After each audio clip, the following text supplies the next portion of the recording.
Assalamualaikum warahmatullahi wabarakatuh. Perkenalkan, nama saya Najla Gaisani Prasetyo dengan NIM 400305246300083. Saya dari Program Studi Teknik Infrastruktur Sipil dan Perancangan Arsitektur Sekolah Vokasi Universitas Diponegoro. Di sini saya akan menjelaskan mengenai pengujian daya dukung tanah. Pengujian yang pertama itu adalah pengujian sondir atau Ground Penetration Test atau CPT, yaitu pengujian dengan metode di mana konus atau mata sondirnya ditekan ke dalam tanah secara hidrolik dengan kecepatan konstan. Tujuannya adalah untuk mengukur perlawanan tanah secara kontinu.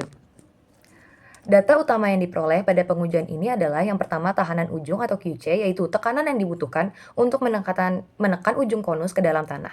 Data ini menunjukkan kekerasan atau kepadatan tanah. Yang kedua itu ada gesekan selimut atau FS, yaitu perlawanan geser tanah terhadap dinding selimut bikonus. Data ini digunakan sebagai identifikasi jenis tanah. Kombinasi dari kedua data tersebut dapat menentukan perbandingan gesekan RF dan gaya geser total.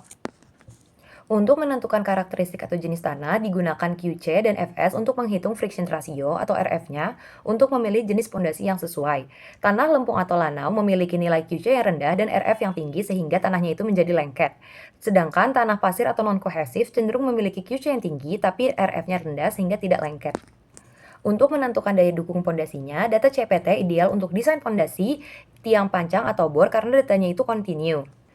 Data QC dan FS digunakan untuk menghitung dua komponen daya dukung tiang. Yang pertama itu daya dukung ujung, yaitu N boring QP, dihitung langsung dari nilai QC di kedalaman tempat yang di mana tiang itu berhenti dengan rumus QP sama dengan QC dikali AP. Daya dukung selimut atau skin friction atau QS dihitung dari nilai hambatan lekat yang diakumulasikan di sepanjang badan tiang yang tertanam di tanah. Yang dimana yang ketiga itu ada perhitungan dan data gaya geser total atau akumulasi dari hambatan lekat Fs di sepanjang kedalaman penekanan sondir. TF ini dihitung dengan menjumlahkan nilai Fs dari permukaan hingga kedalaman yang diinginkan untuk menentukan daya dukung selimut atau QS sebagai penentu daya dukung tiang total. Kemudian ada pengujian SPT atau Standard Penetration Test. Pengujian ini merupakan dilakukan bersamaan dengan pengoboran. Pengujian ini menggunakan SPT hammer dengan berat standar yang dijatuhkan dari ketinggian tertentu untuk memukul tabung sampler atau split spoon ke dalam tanah. Pengujian bersifat discontinue yang diambil per interval dan menghasilkan sampel fisik. Data yang diperoleh dari pengujian SPT yaitu nilai NSPT dengan jumlah pukulan yang dibutuhkan untuk memasukkan sampler ke dalam sedalam 30 cm. Sampel tanah terganggu atau disturbed sample. Sampel ini merupakan data fisik yang diperoleh saat tabung sampler diangkat. Tanah di dalam tabung diambil untuk dianalisis. Yang terakhir itu grafik logbar atau boring log, yaitu catatan visual dan deskriptif dari hasil pengeboran tanah di lapangan dalam bentuk diagram vertikal terhadap kedalaman tanah. Untuk menentukan karakteristik atau jenis tanahnya, yang pertama itu dapat melakukan klasifikasi langsung dengan melakukan pemeriksaan baik secara visual maupun uji laboratorium berdasarkan warna, bau, ukuran butir, dan plastisitas. Yang kedua itu ada kepadatan dan konsistensi yang dimana nilai NSPT digunakan untuk menentukan seberapa kuat suatu tanah. Tanah pasir atau non-kohesif nilai SPT-nya berkolerasi dengan kepadatan relatif, sedangkan tanah lempung atau lanau nilai NSPT berkolerasi dengan konsistensi dan kuat geser. Yang kedua itu menghitung daya dukung tanah.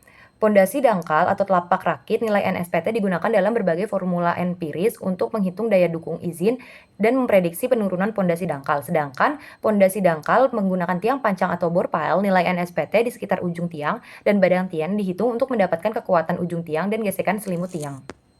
Perbedaan CPT dan SPT berdasarkan nilai atau parameter yang diperoleh. CPT itu mengukur secara langsung parameter seperti tahanan ujung konus QC dan selubung gesekan yaitu Fs. Sedangkan SPT itu menghasilkan nilai jumlah pukulan NSPT. Untuk analisis dan interpretasi yang CPT itu dapat langsung dianalisis di lapangan dengan korelasi minimal, sedangkan yang SPT itu memerlukan korelasi dan uji laboratorium tambahan. Untuk kecepatan pelaksanaannya, CPT itu sangat cepat dengan hasil langsung terlihat, sedangkan SPT itu lebih lambat, melibatkan analisis sampel tanah.